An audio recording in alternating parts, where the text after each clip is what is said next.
بہت پرانے زمانے کی بات ہے، ایک شہر کے کنارے پر ایک گاؤں تھا۔ اس گاؤں میں احمد نامی ایک غریب آدمی رہتا تھا۔ اس کا پیشہ مٹی کے برتن بنانا تھا۔ دن بھر دھوپ میں مٹی گھونتا، چاک گھماتا اور برتن بنا کر بازار لے جاتا۔ اس کی بیوی صابرہ صبر والی عورت تھی اور ایک بیٹا نعیم جو ابھی 12 سال کا تھا۔ احمد اکثر کہتا، بیٹا رزق کی کمی سے نہیں، نیت کی کمی سے انسان غریب ہوتا ہے۔ شہر میں ایک امیر تاجر تھا، زاہد خان۔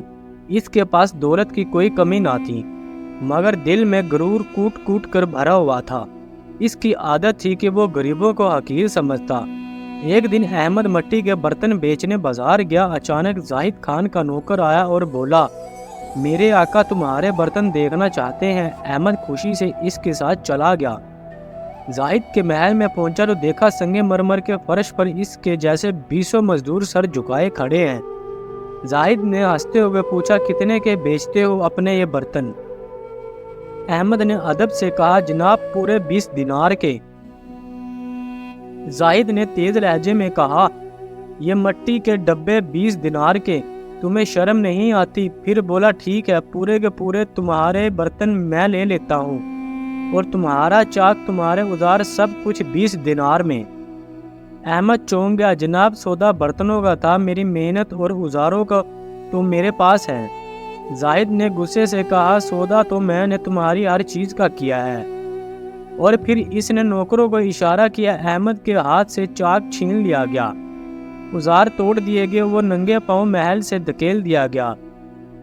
احمد چپ چاپ گھر پہنچا، دل زخمی مگر زبان پر شکوہ نہیں تھا۔ بیوی نے پوچھا، کیا ہوا احمد؟ اس کی آنکھوں سے آنسو بہنے لگے۔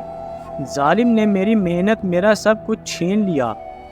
یہ سن کر نعیم کے چہرے پر آگ سی بھڑک اٹھی۔ ابا کل میں خود اس ظالم کے محل جاؤں گا۔ احمد نے روکا، بیٹا وہ بہت چلاک ہے، دولت کے نشے میں پاگل ہے۔ نعیم نے کہا، پھر بھی میں کوشش ضرور کروں گا۔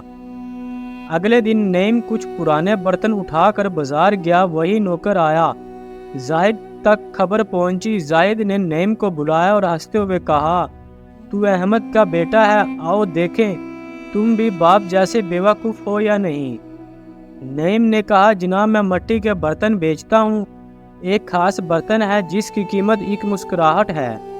زاہد نے طنز کیا، ایک مسکراہٹ؟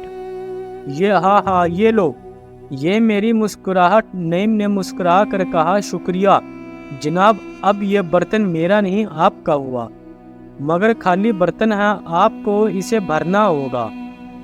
زاہد حیران ہوا، کس چیز سے بھروں؟ نعیم نے آہستہ سے کہا، انصاف سے، جو آپ نے میرے باپ سے چھینا ہے۔ زاہد کا چہرہ سرخ ہو گیا، بدتمیز، تمہیں یہاں سے نکال دوں؟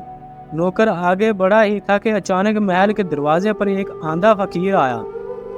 اس نے اونچی آواز میں کہا، اے زاہد، دوسروں کا حق کھانے والا انسان کبھی چین سے نہیں سوتا۔ سب ٹھکٹھکا گئے۔ زاہد نے چینک کر کہا، اسے باہر نکالو۔ فقیر نے ہاتھ اٹھایا اور بولا، اے اللہ، اس کے غرور کو مٹی میں ملا دے اور اس کی آنکھیں اسی طرح آندھی کر دے جیسے اس کا دل آندھا ہو چکا ہے۔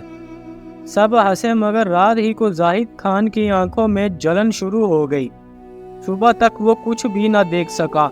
ڈاکٹر دعائیں سب بے سود، چند دنوں میں وہ آندھا ہو گیا۔ محل و دولت سب بیکار لگنے لگا۔ مایوس ہو کر اس نے فقیر کو تلاش کیا، مگر فقیر تو جا چکا تھا۔ لوگ کہتے تھے کہ وہ کوئی عام فقیر نہیں تھا بلکہ اللہ کا نیک بندہ تھا۔ ایک دن زاہد کے دروازے پر کوئی دستخط دینے والا آیا۔ جب خادم نے دروازہ کھولا تو سامنے نعیم کھڑا تھا، ہاتھ میں وہی خالی برتن لیے۔ نعیم نے نرمی سے کہا، جناب یہ وہی برتن ہے جس میں آپ نے مسکراہٹ دی تھی، اب میں اس میں رحم ڈالنے آیا ہوں۔ زاہد زاروں قطار رونے لگا، مجھے معاف کر دو بیٹا، میں نے تمہارے باپ کے ساتھ ظلم کیا۔ نعیم نے کہا، میرے باپ نے سکھایا تھا کہ معافی سب سے بڑی جیت ہے، لیکن ایک وعدہ کرو، اب کسی غریب کا دل نہیں دکھاؤ گے۔ زاہد نے کانپتی آواز میں کہا، میں وعدہ کرتا ہوں۔ اسی لمحے اللہ کے کرم سے اس کی بینائی واپس آ گئی۔ اس نے زمین پر سجدہ کیا۔ اگلے دن وہ احمد کے گھر گیا، اس کے قدموں میں گر کر معافی مانگی۔ اور چاک اوزار اور 20 دینار واپس کیے۔ احمد کی آنکھوں میں آنسو تھے لیکن دل میں سکون۔ نعیم نے کہا ابا دیکھو صبر کا پھل کیسا میٹھا ہوتا ہے۔ آخر میں یہی سچ سامنے آیا، جو دوسروں کا حق مارتا ہے وہ آندھا بن کر بھی کچھ نہیں دیکھ پاتا، اور جو صبر کرتا ہے اللہ اسے عزت، عقل اور فتح تینوں دیتا ہے۔ پوری کہانی سننے کے لیے آپ سب دوستوں کا بہت شکریہ۔ آپ کو یہ کہانی کیسی لگی پلیز کمنٹس میں اپنی رائے دیں، اور ہمارا channel story T V official کو سبسکرائب کریں، بیل آئیکن کا بٹن دبائیں تاکہ ہر آنے والی نئی ویڈیو بآسانی آپ تک پہنچتی رہے۔